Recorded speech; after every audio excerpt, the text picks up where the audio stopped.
Hope everyone's doing well and welcome back to another week outlook. So cool. Some very nice moves in the market recently, right? We anticipated conditions would improve. Now we've got the sort of opposite end of the spectrum. After bits of accumulation, we've started getting the craziest single daily candles I think I've probably seen since I started trading. I don't really remember a time where it was, really crazier than this, if I'm being honest. Maybe I'm forgetting something, but anyways, cool. Let's get into it, right? So we know that we wanted a market maker model on the DXY. We had, that initial accumulation, reaccumulations, SMR at the top, reversal, and that market maker model in specific, right, was confirmed to us with this big move. Why this big move? Because we knew we had a large accumulation here. We knew price had these reaccumulations with initial consolidation, the move up, and this sort of dodgy SMR had occurred, right? I remember this week clearly where we had this big reversal. We wanted lower, but we weren't sure if price was, they're ready to hammer down, or, was this one more reaccumulation before we move higher, or we were stuck in the middle. And then what's essentially happened is after a bit of choppy price action from there to about here, one massive move. And when this massive move occurred, that's when it was confirmed, like, okay, yeah, this is going to be the market maker model we've been waiting for a little while. And as you guys can see, it's a very textbook example, if I'm being honest, right? Especially this side of the curve, and then of course the sell side of the curve, right? The distribution side matching up pretty nicely, right? The reaccumulation, same on this side, the expansion, same on this side, reaccumulation, expansion, right? Just very nice all in all. So big target has been hit, market maker model is complete. Where do we go from here? Probably the big question everybody has. So we'll hop out in a monthly time frame. First of all, take a look at this. Keep this one for now. So price has hit a major sell side objective. What do we want to see from here, right? Consider the monthly candle. There's only 17 days in the month and we have met the sort of, local objective. So from here, do we expect a reversal? Right? Do we expect a sort of big reversal? Right? Not just a short-term reversal. Now, it depends. It comes down to sentiment, right? Anytime we've had a big move on the DXY, it's always been sponsored by some sort of, and when I say sponsored, it's essentially, caused or affected by some sort of big thing happening, right? If we consider the last sort of come out time frame, actually, weekly. If we consider like the sort of this big whole move up here, this big run up, what was this massive run up caused by, right? Is essentially from here, start of COVID, bit of manipulation, run down, take the liquidity. And then when they started printing the money, big move. Come down, change in sentiment, bit of accumulation.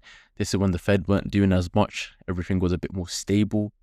We started getting this big run up as literally, I believe, just as Trump's come into power, we had this big run up. So if we treat Trump's presidency as a candle almost, it's open straight up and displacement back through that opening price.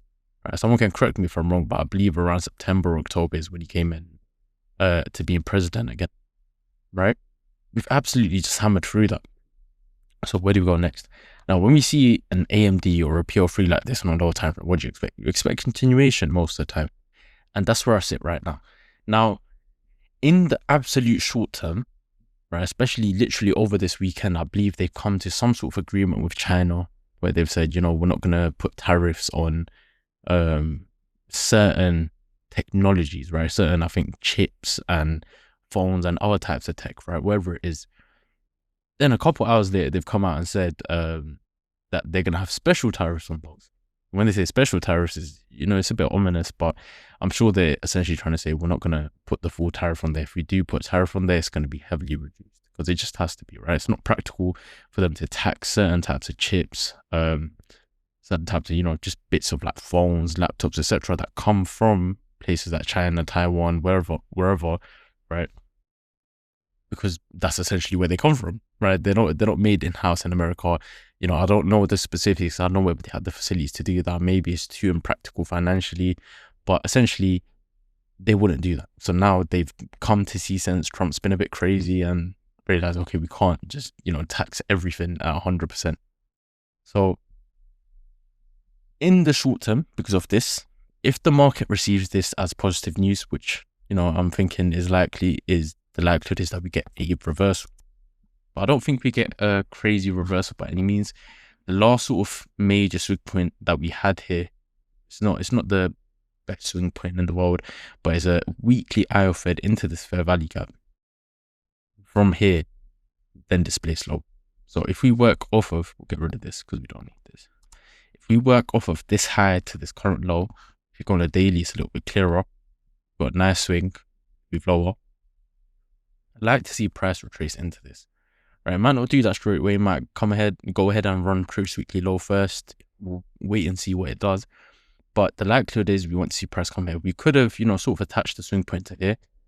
Can we just use this, you know, this is a low time frame AMD. This is the second leg. This is the daily order block, big fair value gap.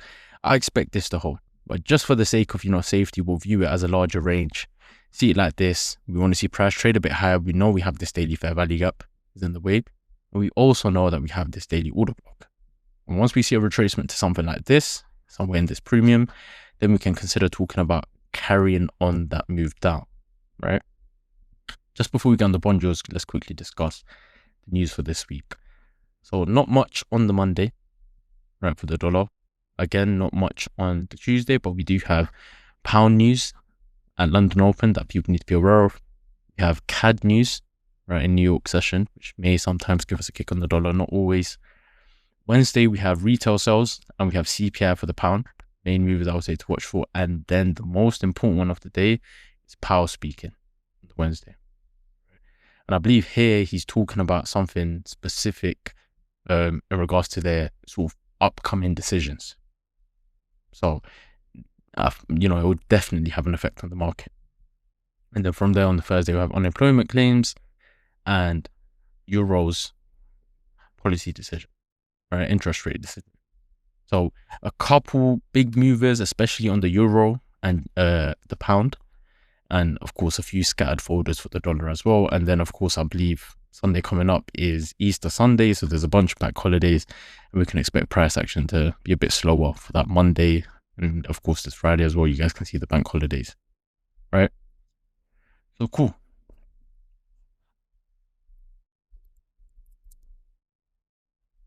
What I don't like here is, despite us, you know, being bearish in the dollar, have some large displacement on the bond yields, very big volatility. But I'm not super concerned. The reason is, the more, you know, you look at this, the more we come out, we sort of assess what price is doing. See, it's getting very choppy, it's getting sideways, and we've pushed into the premium.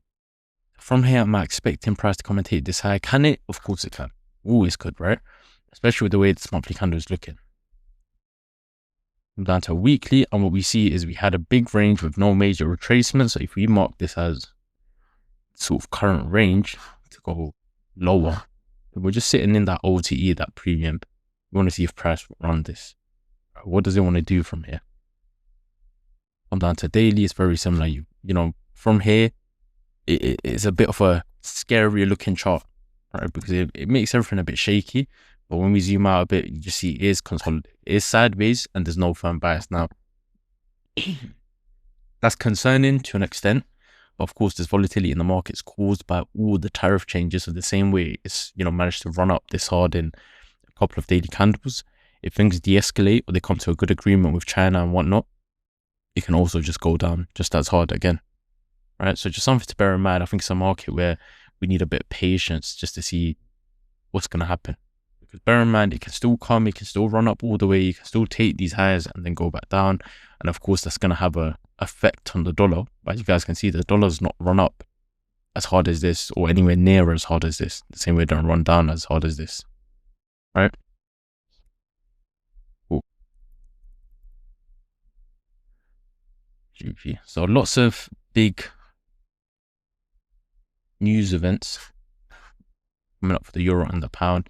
And we've had a massive move up. So now when I mark the trend line like this, it's not meant to be an example of SMT or anything. Essentially, we had relatively equal lows and we wanted to target this. Price did not want to target, you know, these lows. Instead, we had a large weekly accumulation. Now we've had a massive move higher. Again, we have some serious movers coming up for euro and the pound this week, so something to pay attention to. But from the looks of it, what I would be paying attention to is the next sort of buy side target. It's like this target's not too far away, right? We could see price hit this relatively soon. This is crazy monthly candle already, especially when we look at this chart. But you can see on a lot of these monthly candles, you get these crazy wicks, very big wick, you know, all around. They're scattered sort of everywhere. So it really, really would not surprise me if this candle runs, you know, this buy side and then decides to, you know, go heavily back into that range. If something like that occurs, we could possibly see an AMD, right? But I wouldn't be too hopeful. I think it could take a little while to play out, right? I don't think it's going to be something that happens very quickly. It's possible this large move up was very quick, but we'll have to see. Let's see. Of course, I think this buy side is a sitting target. I think this is the next stop for price, but once this is taken, we want to assess where's price, what's happening with these red folders coming up, what is the, you know, European Central Bank going to do, what's happening for the pound, for a CPI, you know, the claim account change, etc. Saying that, one thing we'll also mark if we, you know, are here now, is the next sort of buy side targets for the euro. I think this next one is in reach. We would require DXY to take its current low, or to take its current high that we've placed in. I think, of course, that is a very reasonable target for price for now, right? I want to see price run towards this. It's about 1.15. I think we can even see higher than this really. I think, again, overall, right, because I answered the question in the sense of people, okay, someone recording happened to cut, but essentially what I was saying is, overall, the reason I've touched on the DXY saying, oh, you know, taking the target, this is what I expect, blah, blah, blah, blah. It just comes down to, I know usually, you know, when that higher time frame drawn liquidities hit, people have a bit of confusion. And sometimes it can set up for a higher time frame retracement, like essentially a large retracement. But I think where we are now, where we're coming from, the sort of economic sentiment, I don't think that's exactly what we get at the moment. I do think, like, you know, we can get somewhat of a retracement, of course, right? But potentially some accumulation as well. But there's certain targets that are well within reach that price can still come and hit. If, you know, Euro GBP takes that target, has, let's say, a large reversal, which wouldn't be surprising at all, then we can also start talking about sort of high time frame targets on GU. Then the next logical target on the higher time frame is around here, around 1.35. That price can reach towards. That's the next, you know, major buy side target. Is on the monthly, and on the weekly, there's not really any other massive, you know, buy side liquidity pools that we're missing out apart from this one, right? And it's still quite a distance away. It's about what, 400 pips, something like that.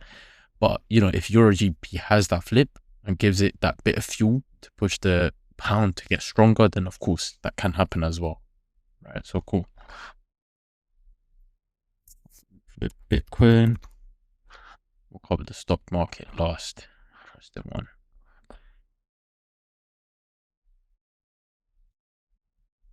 I want to remind people that this is still the range. I know I took this fib off a little while. It's always good to have these on, especially on a higher time frame. We've hit the discount. It can still set up for a reversal, but, you know, we've dipped towards that 75k level. Can it go lower? Can it go higher? It's still in the middle. You know, I would like to see this as an accumulation, manipulation, and then a case of distribution, but we need to see a really strong kick. For the time being, of course, again, right, overall, I'm still bullish. I do think Bitcoin has a run higher. And I think we're engineering lots of liquidity.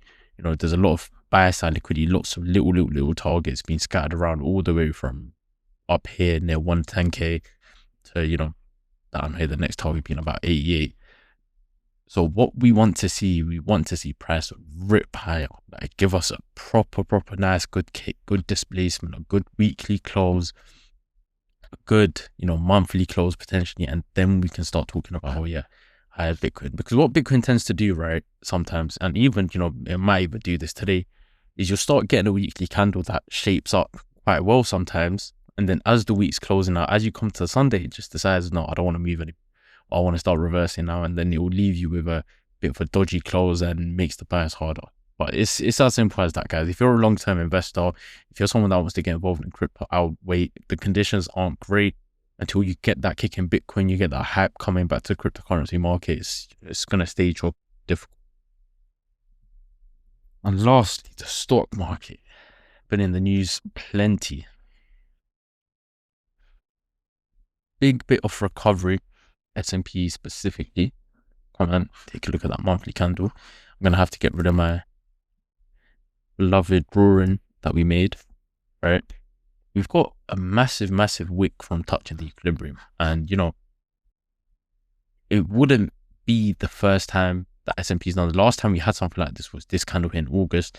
Now, this current monthly candle is wolfing that candle in August, right? But what the crypto market, the stock market tends to do is when we have these large ranges, you do tend to get these, you know, good sort of pullbacks. And, you know, what's the odds of that? The last major pullback, which happened very quickly, sort of similar to now, was to the equilibrium of this range back in about October 22. Then we had a run up. And now very similarly, we've got a very large range on our hands and price have retraced to that equilibrium, swept some of that internal sell side liquidity. And from the looks of it, we may be set up for that market maker buy model that we wait with. For me to be, you know, confident that we're heading for this market maker buy model, what I want to see is another leg higher in price. This is nice displacement here, right? I think that stocks can now have a bit of bullish momentum, especially with the news that's occurred where they've basically said like, oh, we're not going to put tariffs on this tech, that tech. In general, it's going to help the technology stocks, right?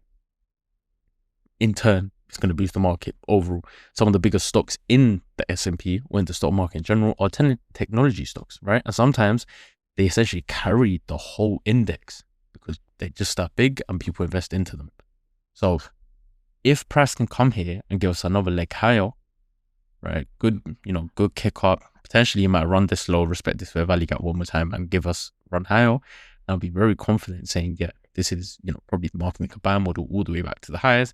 And the odds are that Bitcoin will get triggered at the same time and also run higher and run towards its highs.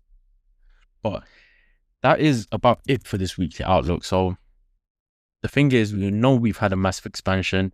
You know, the likelihood is we still see some sort of good volatility in the market, which is a good thing. I'd be focusing on the DXY to, you know, potentially retrace here, but overall we still want to see lower prices. We have, you know, room to move in regards to sort of high time frame targets. You know, what can we look for? I would mark the next sort of fair value gap that is available to us, which is around here, and see, you know, price can start working its way towards it. It's not too far away, but we'll see what we can do with that, right? But yeah, guys, that is it for the weekly outlook. As usual, any questions, any help, just drop me a message. I'll be happy to get back to you guys.